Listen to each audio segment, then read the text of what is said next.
जय श्री ओम नमः सिद्धेभ्य। एस सुरासुर मणु सिंध वंदिदं धोदगादिकं मलम् प्रणमामि वड्ढमाणं तीर्थं धम्मस्कातारं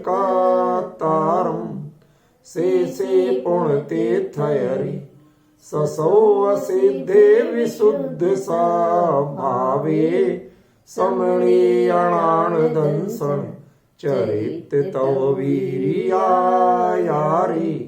ते सौवे समगम पतेगमेव पतेगम वन्दामि अवट्टन्ते अर्हन्ते मानुषे खेते किच्चारिहन्ताणं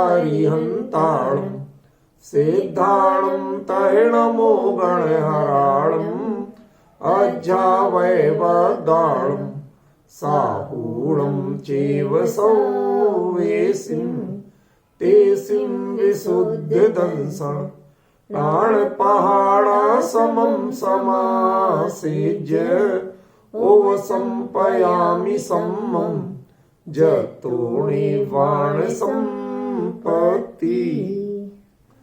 प्रवचन सार परमागम चरणान योग चूलिका महाधिकार गाथा 211 212 पृष्ठ 409। गाथा लेते हैं पहले। पयदम्मि समारद्धे छेदो समणस्य काय चेष्ठम्मि जायदि जदि तस्य पुणो आलोयण पुव्या किरिया छेदुवजुतो समणो समणं भवहारिणं जिणमदम्मि आसे जालो चित्ता उवदिष्ठं तेण कायवम्। अभी मैं 211वीं गाथा को पढ़ते पढ़ते बीच में बहुत प्रसन्न हुआ। इसमें एक शब्द आया है जदि। ऊपर की गाथा में जदि शब्द है ना, ये बहुत अद्भुत शब्द प्रयोग किया आचार्य ने। इससे इतना गहरा रहस्य खुल रहा है जो अभी तक की अपनी चर्चा में इन दोनों गाथाओं में नहीं आया था। पहले भी अपन 2 घंटे इस पर चर्चा कर चुके हैं, कल भी की, तब भी ये मर्म नहीं आया था। मैं आपको किसी को कोई शेयर नहीं कर सकता, अब करूंगा, लेकिन अभी तक मैं खुद ही आनंद ले रहा था उसका। आचार्य ने एक शब्द प्रयोग कर दिया जदि। जदि माने यदि उसके काय की चेष्टा में कोई गुंजाइश लगे। ये बात तो कल बता चुका था कि उसके मन में तो कोई गुंजाइश हो नहीं सकती, उसके भाव और अभिप्राय में तो कोई शंका हो नहीं सकती। उसको जो दुविधा हो सकती है कि how to apply in body language, हमारे जो शारीरिक क्रियाएं हैं, फिजिकल वर्क में मैं उसको कैसे करूं। भावों में तो वो परफेक्ट है, लेकिन फिजिकल वर्क में भी उसको दुविधा कब आती है। कहते यदि कदाचित आ जाए। मतलब कुंदाचार्य देव कहते हैं कि वह इतना सुयोग्य होता है कि यद्यपि वो रट के नहीं आया, संघ में रह के सीख के नहीं आया, कहीं ट्रेनिंग लेके नहीं आया, वो सीधी दीक्षा ली है, फिर भी जो सच्चे मुनिराज होते हैं उनके अंतरंग की वह, जैसे एक शब्द आया था ना कुलीनता, पहले आया था ना कुलीनता शब्द आया था, याद है? कुलीनता माने क्या था? आज मुझे उसका अर्थ ख्याल में आ रहा है कि वो क्यों कहा था। आपने छहडाला में पढ़ा होगा, मुनि को भोजन दे फेर निज करहि आहारे। पढ़ा है। एक श्रावक के सामान्य कर्तव्य क्या है? जो रोज मुनिराज के बिना जिसका अपना भोजन नहीं होता, कैसे आते हैं मुनिराज, कैसे जाते हैं मुनिराज, कैसे खड़े होते हैं मुनिराज, कैसे बोलते हैं मुनिराज, हर चीज का एक सीक्वेंस है।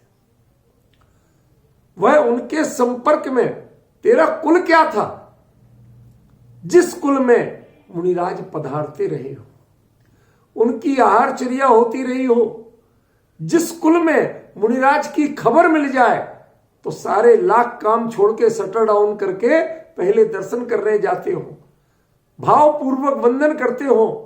आपने कब कब नहीं सीखा। और कुछ कुल के संस्कार भी होते हैं, जिस कुल में कभी गाली की बात, गाली जैसे कर्म नहीं किए गए हों, उस कुल में मां बहन की गाली कोई कैसे देगा? ये तो वो ही देगा कि जिसके दिमाग में ऐसी गंदगी भरी हो, जिससे ये चीज महापाप लगती हो, उसके मुंह से वो गाली निकलेगी कैसे? ये कुलीनता है। समझ गए? उन संस्कारों से, विकार के संस्कारों से अत्यंत दूर, और मुनिराज, मुनि धर्म इन सब के भावों से नजदीक। समझ गए? ऐसी कुलीनता जिसके पास है, अर्थात जिसके कुल में मुनिराजों का आना जाना, मुनिराजों के दर्शन की ललक, मुनिराजों से प्रवचन सुनने की ललक, मुनिराजों को आहार करते देख, माने कुछ भी क्रिया चल रही हो, मुनिराज की हर क्रिया के प्रति जिनके मन में अत्यंत बहुमान का भाव। जैसे बच्चे शादी विवाह खेल कुछ भी देखते तो उनको मन में चेष्टा होती है। जमाना बहुत बदला है रूपल में। एक जमाना था, हम लोग किसी को साइकिल चलाते देखते थे, छोटे थे, माता पिता मना करते थे तुम ट्रक के नीचे आया कुचल जाओ, छोटे हो अभी सीख ले। तो हम लोगों को वो कैसे पैडल मारते, क्या करते, वो देखने की बड़ी ललक होती थी। जब पहली बार मिली तो अपने चलाते आए, 12 किलोमीटर चलाया एक बार में, घूम फिर के। ऐसा लग रहा था कि वो भले ही गर्मी में पसीने से लथपथ, लेकिन अंदर से इतनी खुशी हो रही थी, मैंने साइकिल चलाई। समझ रहे हैं? आज छोटे छोटे बच्चे वो माउस मोबाइल ये चलाना जानते हैं। क्यों? उनको यही चीजें मिल रही खेलने को। आप किसके संपर्क में हो? हम इन गैजेट्स के लिए आउट ऑफ डेट लोग हैं। हम नहीं समझ पाते, इसमें पढ़ के नहीं समझ पाते। और बच्चे कुछ नहीं पढ़ते हैं, छोटे बच्चे जो अभी पढ़ना भी नहीं जानते, वो इधर के उधर खोल खाल के चला देते, कर देते। कैसे हो जाता है? जैसे उनकी पीढ़ी उसी माहौल में जन्मी है, उनके मां बाप उन्हीं संस्कारों के साथ रहे हैं, तो वो संस्कार उनको गर्भ से लेके, जन्म से लेके पूरे परिवेश में ऐसे मिले कि उनके लिए मोबाइल खेल है और हमें आज भी सिरदर्द बना। समझ गए? तो जैसे उन बच्चों के लिए मोबाइल खेल है, सहजता है, उसकी चीजें उन्हें आसानी से आती हैं, ये एक तरह की उनकी मोबाइल कुलीनता है। समझ गए? उनको ज्यादा सिखाना नहीं पड़ता, जरा में समझ जाते। क्या? वन टैप, फटाक से उंगली ऐसी चलती है और फटाक से कर देते हैं। उस अपने मनपसंद गाना सुनने लगते हैं, कविताएं सुनने लगते हैं, लोरियां सुनने लगते, क्या क्या नहीं करते बच्चे। अपने मनपसंद के गेम चाट लेते हैं। वो टीवी के रिमोट से हमें पता नहीं चलेगा, वो फटाफट लगा लेंगे। क्यों हो रहा है? क्यों? वो गैजेट्स की कुलीनता में जन्मे हैं। यहां बात है कि जो मुनि धर्म की कुलीनता में जन्मा है, उसके लिए ये चीजें वो कब, आज के बच्चे कब पूछते हैं? आपसे कभी पूछते हैं कि ये चीज क्या है? वो पूछते हैं तो ज्यादा आपसे पासवर्ड पूछते हैं। बाकी तो हम कर लेंगे, पासवर्ड बता दो। समझिए? बाकी तो हम कर लेंगे। ऐसे ही जिनके कदाचित एकाध जगह अटके तो उन्हें उसको पूछना पड़ता है, जानना पड़ता है, अदरवाइज तो वो जाते ही नहीं। अच्छा, एक और बात बताऊं, आपको अच्छा लगेगा जानकर। आजकल बच्चे ये नहीं कहते कि आप पासवर्ड बता दो, वो कहते पापा आप खोल दो। क्या? आप इधर को मुंह करके भी खोलोगे, आपका उंगली कोई नहीं देख रहा है उधर से, वो कहां कहां घूम रही, उतने में वो दिमाग में बना लेते कि आपने Z बनाया कि W बनाया कि S बनाया, वो उतने में समझ जाते हैं।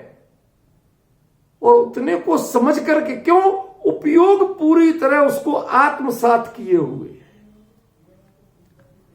समझ गए? उसके बाद में यदि जरा भी डाउट होगा तो क्या करेंगे? आलोचित्ता। पहले तो असाध्य, उपयोग ने पूरा उसको पा लिया है, मानो पी लिया। फिर क्या किया? आलोचित्ता। यही बना था। क्यों? क्योंकि अधिकतम 3 चांस मिलना है। 3 से ज्यादा बार आपने कर लिया तो वो अपने आप पासवर्ड लॉक हो जाएगा, उससे ज्यादा अवसर नहीं मिलना। ऐसे ही जिनको विचार करो क्या ज्ञानियों ने किया, कैसे करते हैं मुनिराज, उसके बारे में थोड़ा सा आलोचन करें, चिंतन करें, मनन करें, समीक्षण करें। क्यों? क्योंकि आप में समझ है कि मुनि धर्म क्या होता है।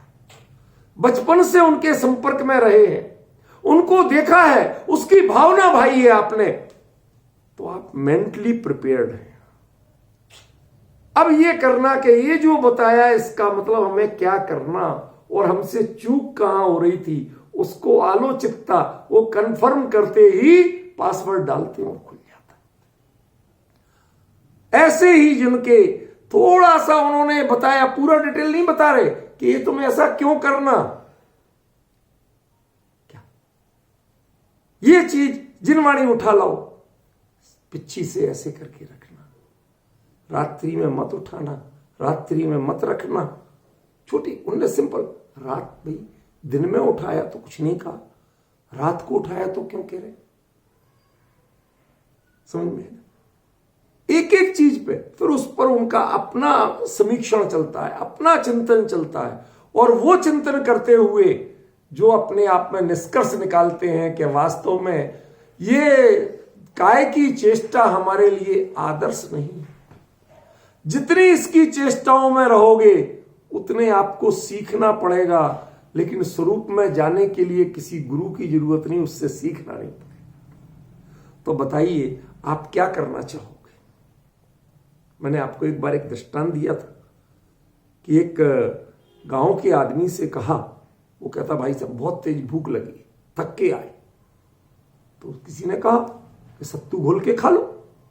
बिहार साइड में सत्तू माने रेडीमेड फास्ट फूड, वो घोल के खा लो। तो उसके घर में था नहीं, दूसरे से मांगे कैसे, मांगने की आदत नहीं। तो उसने कहा सत्तू मन भत्तू, कब घोलें कब खाएं, जैसे 2-4 दिन लगना। करोगे क्या कि धान मन भान चटकूटो पट खाओ। अरे धान को कूटोगे, छिलका निकालोगे, बीनोगे, कड़ी साफ करोगे, भिगोगे, फिर चूल्हे पे चढ़ाओगे, फिर कब वो पकेगी तब वो भात खाओगे, निश्चित रूप से 4-6 घंटे लग जाएंगे, और उसमें 4-6 मिनट भी नहीं लगना, लेकिन उसमें स्वावलंबन नहीं। जीव कहां जाता है? आजकल के लोगों की मानसिकता हो गई है बच्चों को, जो है रेस्टोरेंट, होटल, जाओ दूसरे का कहां कैसा बना क्या हुआ वो दे दो, बस पका पकाया मिल जाए। यहां चिंतन होता था कि मुझे मेरे घर का मिले, मेरे हाथ का मिले, अपनी स्वाधीनता रहे, वो खंडित नहीं हो। देह की क्रिया में उन्हें कंटाला लगता है, समझ गए? आलोचितता, समीक्षा करते हैं कि हम करें ही क्यों। जब एक बार आहारचर्या को जाने में कितना देखना पड़ता है, आपने कभी कल्पना की है? आप आकड़ी लेके निकले कि फला चीज दिखे, क्यों ली थी? कि मुझे नहीं करना पड़े भोजन तो अच्छा, आहार करेंगे तो निहार करना पड़ेगा। 10 तरह के विकल्प रहे, नहीं करना अच्छा, क्यों? ये धुन जो अपने स्वरूप के अनुभव की लगी है, वो अपने से दूर नहीं रहना चाहते। ऐसे इस कारण से वो उन सबसे बचना चाहते, पर फिर शरीर की स्थिति, ये पड़ोसी लगा हुआ, चलती है, होके आते हैं। एक दिन में 10 घर देखे, 10 घर में एक घर पड़गाहन मिला, समझ गया ना? प्रतिग्रहण शब्द है शास्त्र का, हिंदी में हम पड़गाहन बोलते हैं। एक घर में मिला, उसके बाद में अंतराय या विटाल पढ़ा है ना छेड़ाला में, कितने प्रकार के अंतराय होते, हर चीज को 32 प्रकार के अंतराय को टालना, छोटी से छोटी चीज पर ध्यान रख। अरे भैया, हम लोगों को हमारी थाली में आ जाए, खा लिया फुर्सत। आपने कभी चिंता की कि देने वाला कैसा था, रखा कैसा था? चूल्हे में आग तो नहीं जल रही थी, घर में बच्चा तो नहीं रो रहा था। अरे बच्चा, भाई बच्चे होंगे तो रो सकती, उसकी मां इधर लग गई, बच्चा भूखा है, मेरा पेट भरे और बच्चा भूखा रोए, अंतर है। अब सोचिए कितनी करुणा, और इतना सारा सिरदर्द लेके क्या करना, आधे पेट आहार लेना। समझिए, मन करता है भाग चलो, तो आधे पेट की जगह एक निवाला लिया, पानी जल्दी, क्यों, बहुत हो गई, चले। अब सोचिए क्या उनकी चिंतन शैली रहती होगी, वो आलोचितता में क्या करते होंगे, और आसद्य का अर्थ क्या है। ऐसे व्यवहारी मुनिराज को प्राप्त करके आपने अर्थ सबने किया, पास जाकर, भैया चलो पास जाकर भी मान लें, काय से पास जाकर, काय से पास जाकर, इंद्रियों से पास जाकर या उनके भावों के पास जाकर। वो क्या कहना चाहते हैं, वो क्या करते, कई बार आप कुछ पूछो ही नहीं, ज्ञानी के पास जाकर के बैठ जाओ, थोड़ी देर उसको देख लो, उसकी मुद्रा आपके अनेक प्रश्नों का उत्तर दे देगी। समझ में आया। बड़ा टेंशन में एक व्यक्ति आया मेरे पास, बड़ा टेंशन में आया, बहुत परेशान था वो किसी बात को लेकर, तनाव हो रहा था, कह रहा था ब्लड प्रेशर बढ़ा जा रहा। आया मेरे पास, सही घटना बता, मैं कुछ लिख रहा था, मैंने कहा बैठो भाई साहब 2 मिनट बैठो, बात करते।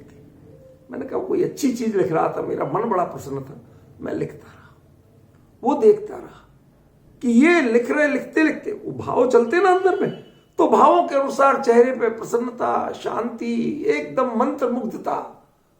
वो 5 मिनट देखता रहा, 5 मिनट बाद मैंने कहा हाँ भाई साहब हो गया, बताओ क्या काम, कि कुछ नहीं। उस समय तो आते कह रहे थे बहुत जरूरी बात करनी, कि नहीं कुछ नहीं। ये क्यों, वो बहुत तेज तनाव में आया था, और हमने देखा जिस जिनवाणी की सामने ग्रंथ रखा और कुछ आप लिख रहे हो उससे देख के, और उसमें यदि इतना आनंद है तो मैं जाके एक काम अपने घर ही में कर लूंगा, आपसे क्या पूछूं। कल से मैं जिनवाणी पढ़ना शुरू कर दूं, शास्त्र स्वाध्याय शुरू कर दूं। माने उसने उत्तर हमने दिया नहीं, उसने प्रश्न हमसे पूछा नहीं, मिल गया। तो ये हम लोग तो ग्रस्त हैं, हमारे तो काय में वह वैराग्य वृत्ति, वह परम शांति हमारे काय में है कहां। जो मुनिराजों के होती है उनके तो नजदीक भी बैठ जाओ, इसलिए मैंने इसका थोड़ा परिवर्तित रूप कहा था, उपदिष्ठम की जगह उपठिदम कहा था। उपस्थित, उनके नजदीक स्थित हो जाओ। ख्याल में ना, जो उनके नजदीक जब जाओगे भावों से, तो जो उपदेश मिलेगा वो उपदेश आप उनसे शब्दों से नहीं पा सकते। उनके जो अंदर की परम शांत मुद्रा, जो वाइब्रेशन उनकी होती है शांति की, आपको अपने आप दो, एक शांति का उपासक और दूसरे शांति के आराधक। शब्दों का अर्थ समझे, नहीं समझे, सोच समझ के प्रयोग किया। उपासक जिसने इसकी उपासना भी प्रारंभ की, और एक आराधक जो उसमें पूरी तरह से राधे हुए हैं, रंधे हुए हैं। रांधना समझते हो, कोई चीज आटा गूंथते ना, एक एक कण बिखरा हुआ था, थोड़ा सा ज्यों ज्यों पानी डलता है, ज्यों ज्यों मसला जाता है, वो पूरा एक डोम के रूप में बन जाता है। होता कि नहीं, वो एक एक रेसा, अब इधर पटको चाहे इधर पटको, पूरे में लुढ़काओ, एक रेसा भी गिरता है कहीं। जो पूरी तरह से रंध चुके हैं अपने आप में, एक एक अविभाग प्रति, जिससे अपने स्वरूप से एक गायक के अलावा दूसरी प्रतिध्वनि नहीं निकलती है, जिसकी किसी गुण की परिणति देख लो, अरे अस्तित्वादी गुण जो सामान्य गुण हैं उनकी भी परिणति देखो, तो उनमें अस्तित्व गुण चैतन्य नहीं होता है, वस्तुत्व गुण चैतन्य नहीं होता है सभी द्रव्यों। लेकिन ये चेतन के परिणति, उसमें भी गायक ही गायक झलकता है और कुछ दिखता नहीं है। ये कहलाती है आराधना। इसीलिए मुनिराज महाव्रत 5 होते हैं, आराधनाएं 4 होती हैं। कभी बताएंगे आपको आराधना क्या होती है, मंत्र मुग्ध हो जाएं। नियम सार में आचार्य देव ने, कुंद आचार्य देव ने आराधना अधिकार जो क्या गजब का वर्णन है, उसका व्याख्यान नहीं सुना हमने ऐसा। जो उसमें आचार्य का मर्म है वैसा हमने व्याख्यान नहीं सुना आज तक। गुरुदेव श्री बोलते थे कभी कभी बहुत भावपूर्ण, फिर उसमें बार बार बोलते हैं समझाणु काई। उन्हें लगता था कि मैं क्या बोल रहा हूं, तुम्हें पल्ले पड़ रहा है। बहुत से लोग गुरुदेव के पास जाते थे लेकिन पास पहुंच नहीं पाते थे। यहां शब्द ना आसेज, उसका अर्थ कर रहा हूं। पास जाते थे, पास पहुंच नहीं पाते थे, कंधों पे हाथ रख देते थे गुरुदेव, कभी घूमते थे ना साथ में, इतने नजदीक हो जाएं तो भी गुरुदेव के नजदीक नहीं होते थे। गुरुदेव की परख इतनी गजब की थी। पिताजी बताते, उनका नाम चंपालाल जी था, वो बताते कि एक बार वो करीब जब शुरुआत में गए 2-3 शिविर में, फिर 6-7 साल जा नहीं पाए, सोनगढ़ जा ही नहीं पाए गुरुदेव के पास। सांसारिक कुछ ऐसी समस्याएं रह गई, जब जब जाना चाहे तब तब कोई ना कोई बात। अच्छा, पहले वो एक आध ट्रेन भूले भटके 3-3, 4-4 ट्रेन बदल के जाना पड़ता। खाने पीने की इतनी मर्यादा, कहाँ खाएंगे, बिना दर्शन के खाना नहीं। वो दाहोद में ट्रेन जब खड़ी होती थी, सुबह सुबह साबरमती पहुंचती थी, तो भाग के टीटी को कुछ दक्षिणा दे के भाग के जाते थे रिक्शे वाले से, भाई चलो मंदिर चलो दर्शन करवा लाओ। वहां से दर्शन करके भाग के आते थे, तब जाके फिर पूजा पाठ पढ़ के तब कुछ लेते थे। समझ गए ना। गुरुदेव के पास जो पहुंच नहीं पाए 4-5 साल, उसके बाद पहुंचे। पिताजी अपने सिंपल रहते थे, सबसे नजदीक जाने की कोशिश नहीं करते, दूर ही रहते थे शांति से।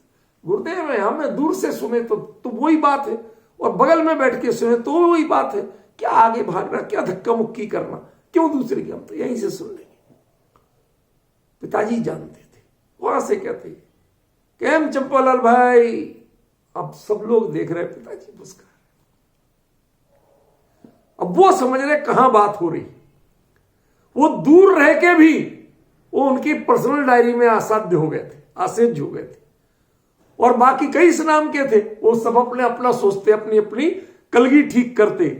कौन कहां है कुछ नहीं कहना। आप आसेज, ज्ञानी गुरु के उपयोग में आपको स्थान मिल गया और उनकी बात आपके हृदय में सीधी उतर गई तो आसेज है। और ये दोनों नहीं हो पाए तो जितने चाहे बगल में आसन लगा लो, एक जैसा कमलासन बना लो, एक जैसी हाइट पे बैठ जाओ, कुछ फायदा नहीं, कुछ फायदा नहीं। ख्याल में आया। या व्यंग्य करें तो व्यंग्य तो बहुत तरह के होते हैं।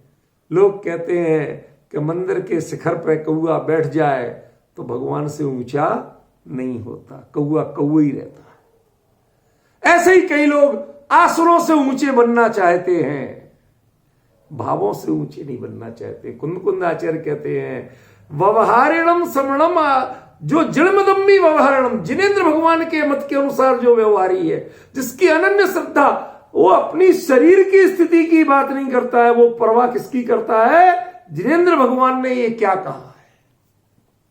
जिसका फोकस इस पे है, जो काल की बात नहीं करता, संस्थान संगठन की बात नहीं करता, और लोग जैसे श्रावक वैसे साधु की बात नहीं करता, वो क्या करता, भगवान ने क्या कहा हमें वो करके दिखाना है। दैट्स ऑल, इसमें विकल्प नहीं। आप सोचिए, कई बार ऐसा होता है कि मां बीमार हो और बेटे को एक दिन बाद जाना हो साल भर के लिए पढ़ने, क्यों रूपलवन हुआ होगा कई बार ऐसा, और वो कहे कि मां तुम्हारे हाथ की फला चीज हमें बहुत याद आती है। तो बताओ, जिस बीमारी में यदि पतिदेव भी कहते हैं कि बना दो आज, भाई आज नहीं कल बन जाएगी, परसों बन जाएगी, 2 दिन 4 दिन बाद बन जाएगी, मेरी तबीयत ठीक नहीं, वो कैसे बन जाती है, और जैसी बनती है उससे भी ज्यादा टेस्टी कैसे बन जाती है, मुझे ये बता दो। क्यों? आसेज, वो उसका शब्द आपको इतनी ऊर्जा दे गया, इतनी ऊर्जा दे गया, कि आपके बुखार की थकान, जोड़ों का दर्द, शरीर की कमजोरी सब छूमंतर हो गई, सब छूमंतर हो गई। हौसला आ गया और फटाफट हाथ पैर चलने लगे और चीज हमेशा जैसी बनती थी उससे बढ़िया बन गई। ये क्या है? कौन करा रहा है? ये श्रद्धान करा रहा है। भ्रम है आपको कि राग करा रहा है। ये बड़ा अज्ञान है कि राग कराता है। राग कुछ नहीं कराता है। जब तक उसमें जो ये मेरा बेटा, ये जो श्रद्धान है, ये मेरा बेटा बोल रहा है, शब्द, राग तो शब्द से होता है, लेकिन प्रेरणा कौन देता है? प्रेरणा श्रद्धान देता है, राग प्रेरणा नहीं देता है। समझ में आया? ऐसे ही उन ज्ञानी गुरुओं के ये जिनमत के व्यवहारी श्रवण हैं, ये वीतराग परमात्मा ने जो कहा उसके अलावा कुछ भी करने वाले नहीं है। ये देह के गुलाम नहीं है, ये समाज के गुलाम नहीं है, किसी के गुलाम नहीं है। यदि इनके आगे कोई है तो वीतराग साक्षात जिनेंद्र परमात्मा है। देखो कुंद कुंद के सामने भी कौन थे? सिमंदर स्वामी। और यहां भी जिणमदम्मी जिनेंद्र परमात्मा ने जैसा बताया, उसके जो व्यवहारी श्रवण है उनके पास जाओ तो सही। सब पता चला कि वो मुनिराज तो 1000 मील दूर बैठे, 2000 साल दूर बैठे। नहीं बताइए, कुंद कुंद आपसे 2000 साल दूर है कि नहीं है? लेकिन फिर भी गुरुदेव जैसे उनके हृदय में जाके बैठते थे, जैसे उनका मर्म निकालते थे। क्यों? श्वेतांबर कुल में जन्मे थे, दीक्षा वहां ली थी, कोई साथ, फिर भी क्या कुंद कुंद के समीप कैसे जाके बैठे? कुंद कुंद ने जो कहा वो कैसे उनके हृदय में उतर गया? सच बताऊं, ईमानदारी से कह रहा हूं, जितना मैंने जाना, गुरुदेव ना संस्कृत के बड़े पंडित थे ना प्राकृत के बड़े पंडित थे, फिर भी उन संस्कृत और प्राकृत के मूल गाथाओं, मूल पंक्तियों के जितना सही अर्थ उन्होंने किया, बड़े बड़े पंडित नहीं कर पाए। क्यों? आसेज वह उनके हृदय में जाके बैठते थे, उनके बीच में गैप नहीं होता था। समझ में आएगा? गैप नहीं होता था। रागी और भोगी जीव सभा में कितने दूर बैठे हों, नजर मिलते ही तृप्ति होती है, भाव पढ़ लेते हैं। ऐसे ही ज्ञानी गुरु जो होते हैं, वह व्यवहारी श्रवण को देखकर, देखने मात्र से, उनके स्वरूप का चिंतन करने मात्र से, उनका स्मरण करने मात्र से उनके नजदीक जाते हैं और आपका परिवर्तन, देह की क्रिया बदल जाती है। मैं आपसे पूछना चाहता हूं, आधी रात को आप आराम से दिल्ली जैसी ठंडक में रजाई ओढ़ के चैन से सोते हो, क्यों? ऐसे में आपको एक भावलिंगी मुनिराज इसी ठंड में जंगल में एक चट्टान पर बैठ करके अपने स्वरूप का ध्यान कर रहे हैं, ऐसा ख्याल आ जाए तो क्या लगेगा? ठंड लगेगी? क्यों? स्वप्न में ही सही तत्काल उठ के चल के जाए, मुनिराज के दर्शन करें। ये भाव जगेंगे कि नहीं जगेंगे? मुझे बताओ। कौन लेके गया आपको? आपका श्रद्धान लेके गया। उस मुनि धर्म की पहचान किसने कराई? आपके श्रद्धान ने कराई। आपकी काय की चेष्टा जो प्रमाद की थी, वो सुधार के, विनय की, सावधानी की, अप्रमाद की किसने बनाई? कि आपके श्रद्धान ने बनाई। ये कौन सिखा रहा है? ये सिखा रहा है आसेज। आपने कर दिया, पास जाकर बताओ महाराज क्या करना है इसका। अरे नहीं, आप जिनके पास जाएं, यदि देह से पहुंच भी जाएं और वो अपने ध्यान में लीन हो तो क्या करोगे? मुनिराज का उपदेश कैसे होता है जानते हो? इशारा भी नहीं करें, इशारा भी नहीं करें, शब्द भी नहीं बोले, उसके बावजूद उपदेश पूरा हो जाता है। अरे दुनिया में होता है, हॉस्पिटल में जाते हो, एक नर्स की फोटो बनी, बोल रही, कुछ कर रही, मुद्रा देखी, शोर गुल नहीं करो। क्यों? फ्लाइट में सीट बेल्ट का संकेत दिख रहा है, खोलना नहीं, खड़े होना नहीं, संकेत लगा हुआ। अरे तो आप सब जानते हो, लेकिन संसार की चातुरी के चतुर मोक्ष मार्ग में ध्यान आपका नहीं जाता है, इसलिए उसमें अनाड़ी बनते हो। नहीं तो संकेत उनके भी ग्रहण कर सकते हो, बिना बोले उनका भी उपदेश समझ सकते हो। वो मुद्रा देखो, वो गंभीरता देखो, आपके परिणामों की जाति बदल जाए। जब ज्ञानी गुरु के पास में बैठ जाओ, इतनी प्रशांत मुद्रा दिखे, अपने आप 1000 प्रश्नों के समाधान अंदर में मिल जाते हैं। भाई सीखना नहीं पड़ते। वो एकलव्य था ना, क्यों? मूर्तिकार नहीं था, मिट्टी के जोड़ तोड़ के बना लिए थे उसने। कोई एक्यूरेट, कोई बहुत हैंडसम मूर्ति नहीं बनाई थी द्रोणाचार्य की। मान लिया हाँ भाई ये द्रोणाचार्य, और वो उसे सिखा भी नहीं रहे थे। ना तो बोलते थे भले आदमी, ना हाथ पकड़ के सिखाते थे, ना धनुष पे तीर रखना सिखाते थे, ना आंख पर निशाना साधना सिखाया उनने, कुछ नहीं किया। वो अपने भावों से, ये मेरे गुरु है, मैं अपने गुरु को क्या दिखाऊं यदि निशाना चूक गया तो उसके निशाने को सही किसने किया, गुरु ने या उसने? स्वयं उसकी श्रद्धा। ये जो तुम्हारी श्रद्धा में गुरु आके बैठे हैं ना, उसने श्रद्धा ने ठीक कर दिया उसे। समझे? ऐसे व्यवहारी श्रवण, कौन व्यवहारी श्रवण? जो जिनमत के अनुसार चलना चाहे वो व्यवहारी श्रवण है, जो जिनमत के विरुद्ध चलना चाहे वो व्यवहारी श्रवण नहीं है। ऐसे व्यवहारी श्रवण के पास तो जाओ, नजदीक तो जाओ। हम लोगों ने बचपन में देखा है, आजकल के तो बच्चे बड़े तेज तर्रार हो गए, पहले के बच्चे थोड़े सरल होते थे। प्रिंसिपल साहब ने बुला लिया यदि, तो 2-4 बच्चों की तो सुसु निकली जाती थी उतने में। क्यों भाई? लगता है मैंने आज कोई बदमाशी की थी, वो उनने देख लिया। अपना अपराध बोध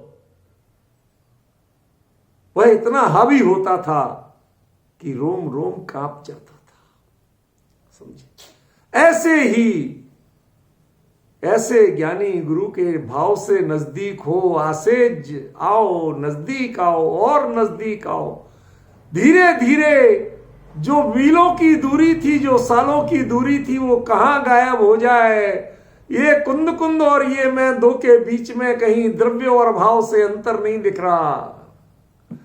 इतनी नजदीकी आ जाए, और जो आपको फीलिंग हो उसके बाद में आलोचित्ता अपनी समीक्षा करना कि ऐसे व्यवहारी श्रवण के बिना क्या तुम्हारी काय की चेष्टा सुधर सकती थी? इन्होंने क्या सिखा दिया, इनके सानिध्य में क्या पा लिया? अब चाहे उन्होंने वचन से बोला हो, चाहे उन्होंने संकेत से बोला हो, और चाहे बिना ही बोले अपनी परम शांत मुद्रा से समझाया हो, लेकिन ऐसा जिन्होंने किया, रूपल बहन जरा विचार करो, विपिन जी विचार करिए, नवीन भाई ये क्या है आसेज? कई बार बगल में बैठ के भी हम मीलों दूर होते हैं।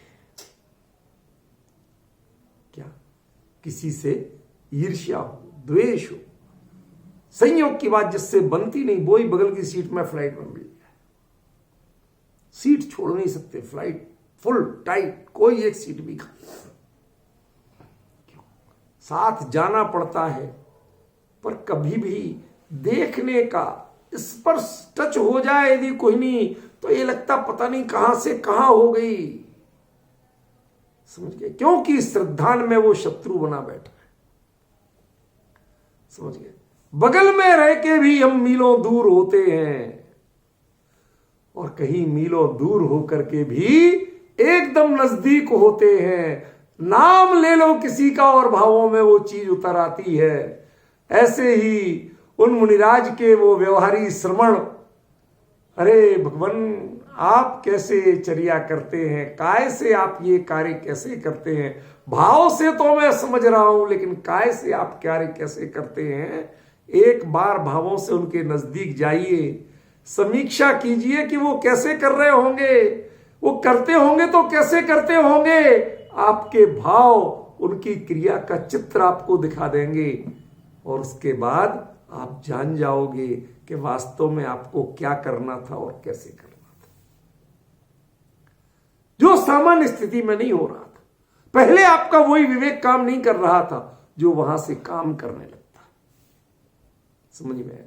ये आसेज्य आलोचितता का जो संबंध है, पहले आप जब तक आसेज्य नहीं होंगे तब तक आलोचितता। आप डिफरेंस किसको, आलोचितता माने you should feel, you should मतलब डिसाइड कि what is the difference between this and that. ये निर्णय कैसे कर पाओगे जब आपको दिस का ही पता नहीं है, तो दैट कैसे निकालोगे? समझ गया? आप कहां खड़े थे और अब क्या मिला, और इन दोनों के बीच का मर्म क्या है, संधि क्या है। दूरी अपार है लेकिन अंतर में संधि है। क्यों? भाव दोनों के एक जैसे थे, क्रिया में ये विधि ऐसी क्यों की, मुझे क्यों ख्याल में नहीं आई। क्यों? कि अंतरंग के भाव तो तुमने सीखे थे, बाहर की क्रिया उसका मर्म भी उन्होंने सिखाया, उसकी करुणा बुद्धि उन्होंने सिखाई, उसकी सावधानी उन्होंने सिखाई। फिर क्या कहते हैं, उपदिष्टम, उपदिष्ट शब्द, उपदेश शब्द, आदेश और उपदेश, इसका मर्म बताया था। साक्षात केवली तीर्थंकर परमात्मा जो फरमाते हैं वो आदेश है, और उसके अनुसार, उसी के अनुसार ज्ञानी गुरु जो समझाते हैं वो उपदेश है। उपदिष्टम माने तीर्थंकर के वचनों को, तीर्थंकर के द्वारा बताई गई मुनि धर्म की प्रक्रिया को, तीर्थंकर के द्वारा बताए गए मुनि धर्म की काय चेष्टा को जैसा उन्होंने बताया, तेण कायवम, उसमें बहानेबाजी मत कर देना। आजकल कहते हैं, टोडरमल जी के मोक्षमार्ग प्रकाशक में एक बार एक डायलॉग अनेकों बार आता है, आपने कहा सो तो ठीक, लेकिन तो ठीक क्या है, ठीक क्या है ये तो बताओ। जो विनीत हो, विनीत शिष्य का भी नाम है, विनय शिष्य का नाम है, विनय युक्त जो, वो क्या करता है, ऐसा कैसे हो जाएगा साहब, वो तो चौथे काल के थे, हम तो पंचम काल के, कैसे हो जाएंगे।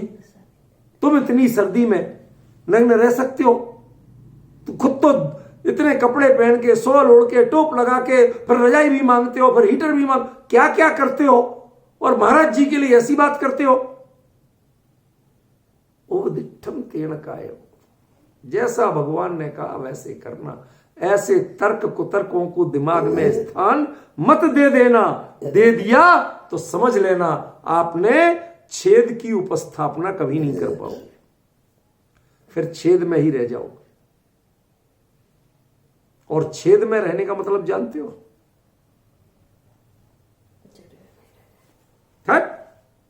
मूर्ख। यदि अंतर मुहूर्त काल में अपने स्वरूप में नहीं जा पाए तो छेद से भी छिन्न हो जाओ। पांचवा आएगा, चौथा आएगा, पहला भी आ सकता है। यह है अंतर। छेद में रह गए इसका मतलब निरंतर गिरोगे। इसलिए बहुत अच्छी बात है कि छेद से उपस्थापित हो जाओ। छेद में जो रह गया उसका गुण स्थान गिरने से चूक नहीं सकता, चूकेगा।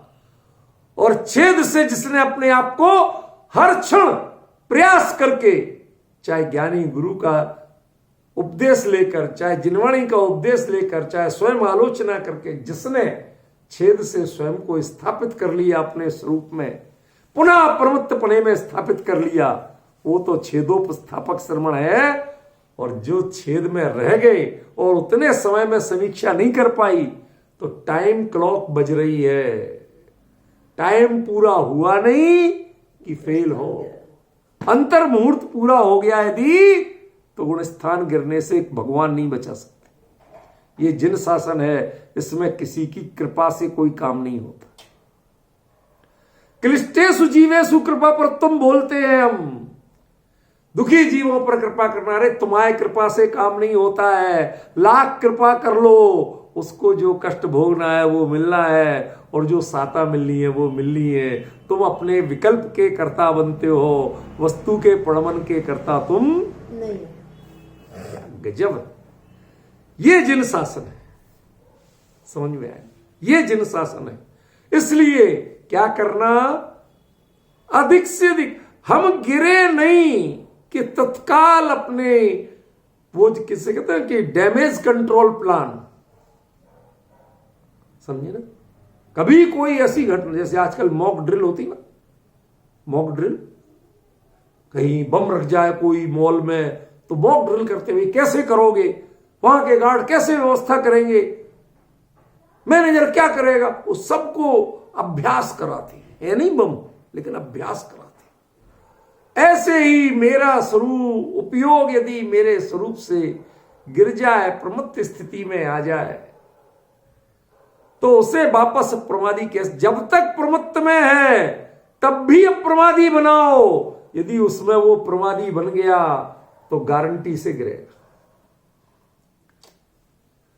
गुण स्थान प्रमत्त है, लेकिन उपयोग अत्यंत सावधान है। देह की क्रिया करना प्रमाद का कार्य है, लेकिन देह की क्रिया में जो निरंतर अप्रमादी है, क्या गजब स्वरूप, समझ। और यदि स्वयं अप्रमादी नहीं, मैंने पता नहीं है, तो आसेज तुरंत ज्ञानी गुरुओं से पूछते हैं, समझते हैं, उनके नजदीक जाते हैं भावों से, भगवान आप ऐसे कैसा करते होगे, ऐसा करके और आलोचितता अपने आप में समीक्षा करते हैं, मुझे कहां सुधारना है, वहां सुधारते हैं। और उदिष्टम, निष्कर्ष क्या है, जो भगवान ने उपदेश दिया तेण कायम वही करना है, तुम्हें इफ एंड बट की गुंजाइश नहीं है। और जो इफ एंड बट करे वो कभी भी छेदोपस्थापक हो सकते नहीं है, उनका गुणस्थान गारंटी से गिर नहीं है, वो भी यदि सच्चे होंगे तो। सच्चे नहीं थे गुणस्थान ही नहीं है, तो गुणस्थान ही नहीं है, तुम कहां गिर के जाओगे। लोग कहते बेधड़क करो, एक बोले मेरे से, खुद बोले बेधड़क करते हैं हम तो सब, मुझे पता है सब गलत कर रहे हैं, लेकिन करते हैं, और चार बताओ वो भी कर देंगे कि क्यों, अरे पहले से नीचे कोई गुणस्थान होते ही नहीं, कहां गिरेंगे, गिर के कहां जाना। इसे बोले, दंग रह गया। मैंने कहा भैया, मैंने कहा वाकई में आप आत्मज्ञानी हो, किस अर्थ में, कि कम से कम तुम्हें पता तो है कि हम पहले गुणस्थान वाले हैं, छठवें सातवें गुणस्थान के नहीं। स्वीकार कर रहे हो, अब हम तुमसे क्या करें। जो ये मानता है कि मैं नो कर्म लिंग से तो साधु दिखता हूं, लेकिन मेरे अंदर में मुझे पता है कि मैं तो अभी मिथ्या दृष्टि हूं, मैं सम्यक दृष्टि नहीं हुआ साधु, तो क्या बात, बहुत दूर की बात। समझ में आया? ये उनके लिए चर्चा नहीं है जिन्होंने वास्तव में मुनि धर्म प्रकट किया है, अप्रमत्त गुणस्थान प्रकट किया है, और उसमें थोड़ी देर रुक के जिनका उपयोग बाहर में आया है, अब वो उनके काय की चेष्टा कैसे करें, समस्या यहां है। उपयोग को संभालना तो उन्हें आता है, उपयोग में कोई खतरा नहीं है, चिंता किसकी है, काय की चेष्टा की। उसको वो अप्रमादी बने, उसमें कहीं शिथिलाचार ना आ जाए, उसमें कहीं मुनि धर्म के विरुद्ध चर्या ना आ जाए, इसके लिए क्या करते हैं, आलोचना, उनके ज्ञानियों के पास जाते हैं, जो वो समझाएं उसका आलोचना करते हैं, समीक्षा करते हैं कि भैया तुम्हें ये बात कैसे समझ में नहीं आई थी, सच्चे मुनि होके तुम्हारा गुणस्थान भी वही है, तुम्हें कैसे समझ में नहीं आई। समझ में आलोचितता, उसकी समीक्षा करो, कहां चूक हुई, आगे ये चूक नहीं हो, और उसके बाद में उदिष्टम तेण कायम, तो मैं अपनी ओर से कोई प्रश्न चिन्ह नहीं लगाना है, कोई बहाना नहीं बनाना है, कोई कारण नहीं बताना है। There is no option. ओदिष्टम तेण कायम। जो उपदेश दिया वही करना है। क्या मिलिट्री में ऐसा होता है, जब मैन मोर्चे पे युद्ध के उसमें जाते हैं तो कंपनी कमांडर अपनी पूरी कंपनी को बुलाता है। देखो आगे गोले बरस रहे होंगे, गोलियां बरस रही होंगी, कुछ भी हो सकता है।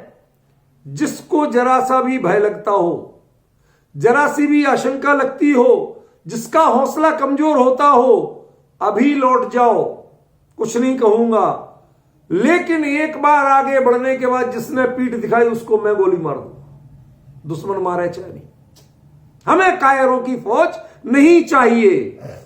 कायरों के भरोसे युद्ध नहीं जीते जाते हैं। ऐसे ही ये संसार का युद्ध ये कायरों के भरोसे नहीं जीते जाते हैं। मुनि धर्म शूरवीरों का धर्म है। वो दिट्ठम तेण कायम। वो कहते हैं कोई शक नहीं, भगवान जो आपने फरमाया वही मैं करूंगा, उसमें कोई ऑप्शन नहीं है, कोई विकल्प नहीं है, कोई फेंट बट नहीं है। तब समझना कि ये छोदोपस्थापक श्रवण होगा। ये लक्षण है उनके, अन्यथा तो आप क्या समझेंगे छेदोपस्थापक क्या होता है। इतना अनर्थ हुआ है इसके साथ, इस शब्द के साथ। रूपल बहन, दोष लग जाए, आलोचना करो, आलोचना को लोग प्रायश्चित तक ले जाते, कुछ पता ही नहीं।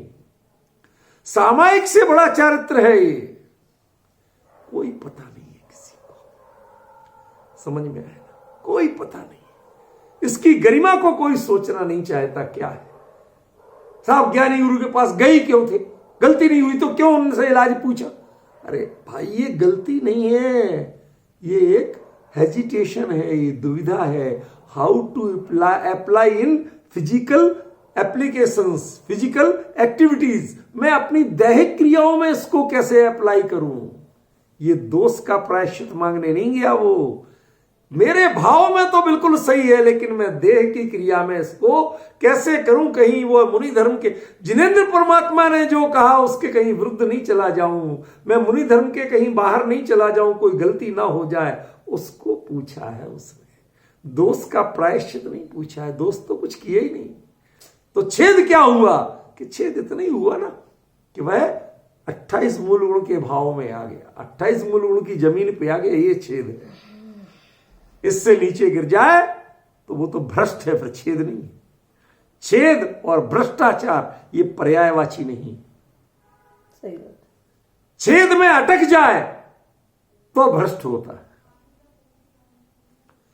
वह उससे छेद से तत्काल गिरा नहीं। युद्ध में मैंने पढ़ा, एक महारानी लक्ष्मीबाई नाम का उपन्यास पढ़ा मैंने, रानी झांसी कैसे लड़ती थी, तो उसमें पूरी तैयारियां दी। तो जब अंग्रेजों से युद्ध की ठान ली उन्होंने, तो कैसे कैसे गोला बारूद, क्या क्या तोपें कहां लगाना, सारी भाग दौड़ के।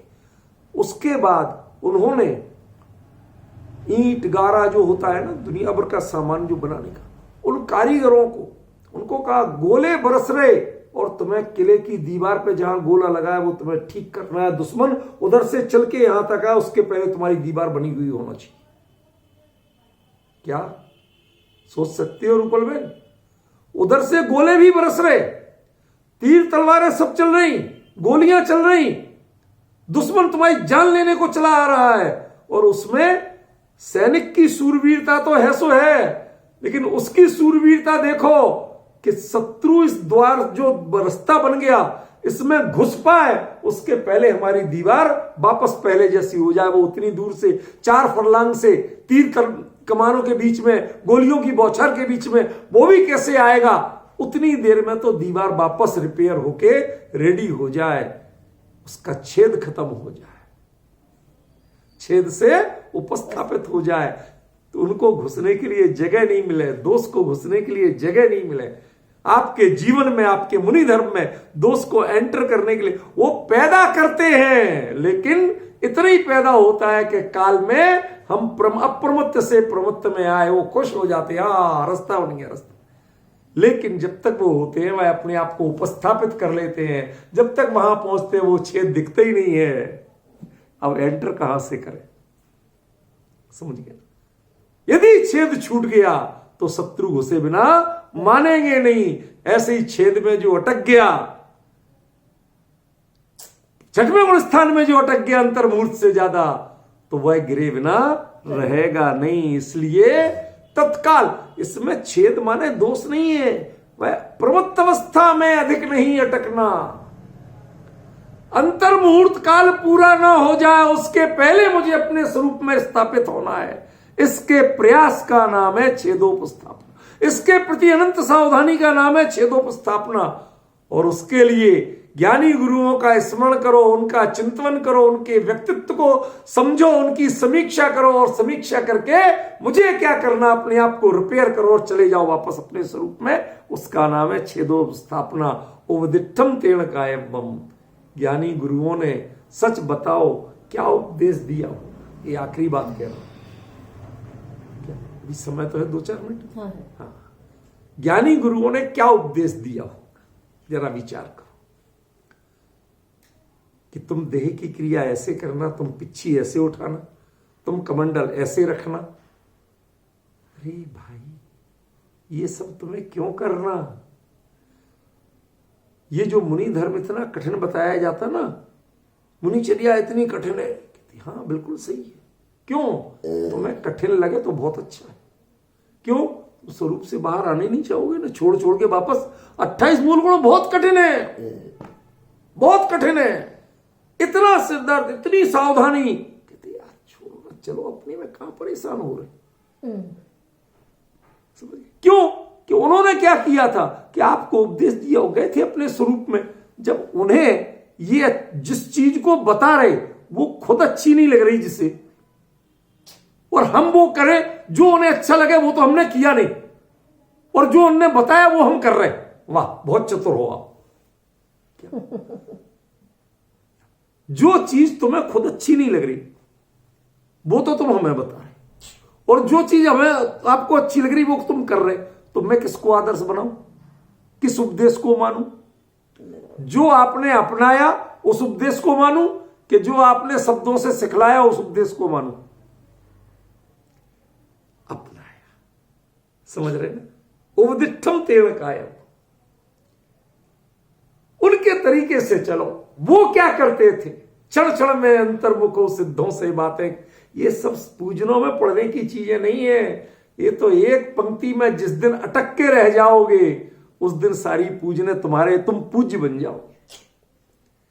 जो पूज्य हो ना, पुजारी हो, आज पुजारी बन के जो पढ़ रहे हो, वो पूजाएं तुम पर लागू होने लगेंगी यदि पूजन की किसी पंक्ति में अटक गए तो।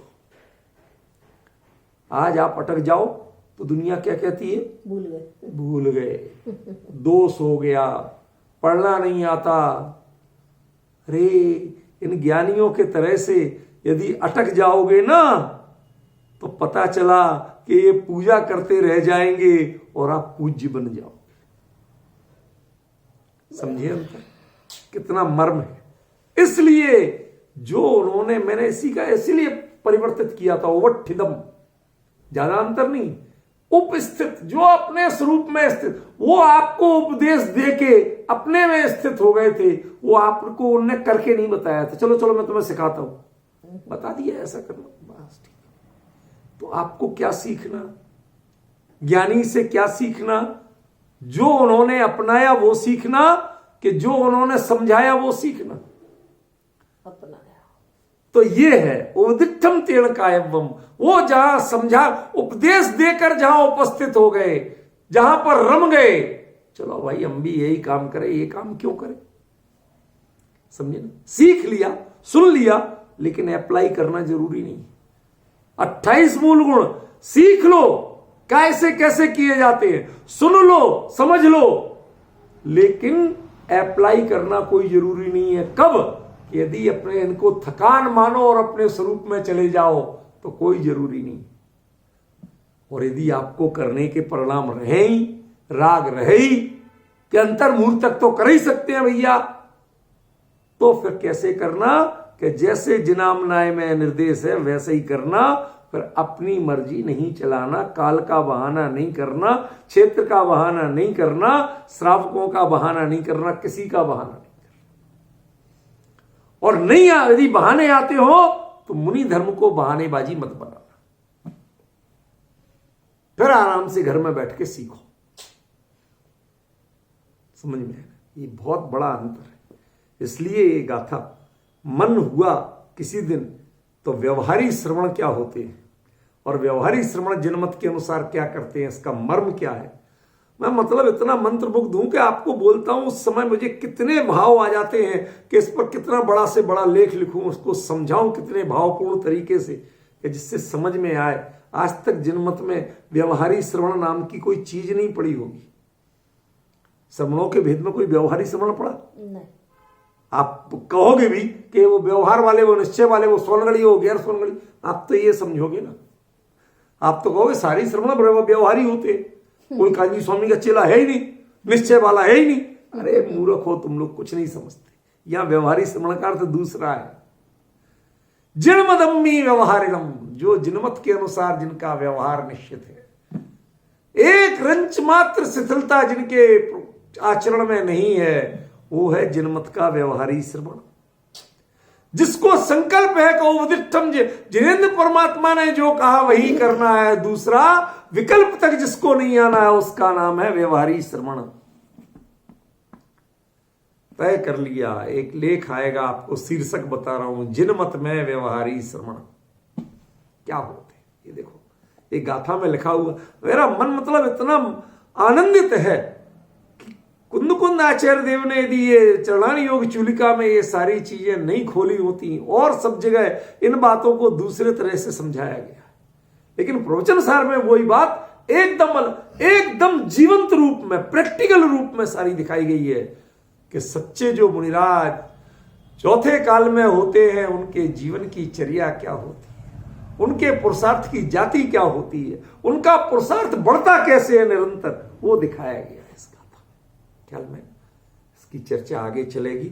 विचार करिए, सीखिए और एक चिंतन करिए कि व्यवहारी श्रवण आपको कभी दिखे क्या जीवन में, दिखे तो कैसे होंगे, क्या चर्या होगी, क्या व्यवहार होगा उनका, और वीतराग जिनामनाय में कितनी दृढ़ निष्ठा होगी। कभी वो बहाना नहीं कर सकते कि काल क्या है, संयोग क्या है, क्षेत्र क्या है, श्रावक कैसे हैं। कोई संस्थान संगठन किसी का बहाना नहीं कर सकते, क्योंकि आत्मा के कुंद ने कहा जो बारंबार कि ये संस्थान जीव के है नहीं, संगठन जीव का है नहीं, है नहीं। नो संठाण ठाणा, संस्थान स्थान जीव के नहीं, संगठन स्थान जीव के नहीं, चौथा पांचवा काल जीव के होता नहीं। अरे तुम तो आत्मा हो, अपने स्वरूप के वैभव को संभालो, तुम्हारे लिए मुनि धर्म में कहीं कोई बाधा नहीं है। ये काल तुम्हें रोक नहीं रहा, काल तुम्हें बिगाड़ नहीं रहा, तुम्हारे परिणामों की कमजोरी तुम्हें बिगाड़ रही। ख्याल में? इसलिए व्यवहारी श्रवण माने नाम शब्द में व्यवहारी आएगा, लेकिन इनका निश्चय रूप इतना गजब है कि सारा व्यवहार भी शर्मा जाएगा। ख्याल में? विचार करना, चिंतन करिए, आनंदित होइए और इस बारे में बताइए आपका अभिप्राय क्या है इस व्यवहारी श्रवण के बारे में, फिर मैं लिख के बताऊं विशेष चर्चा।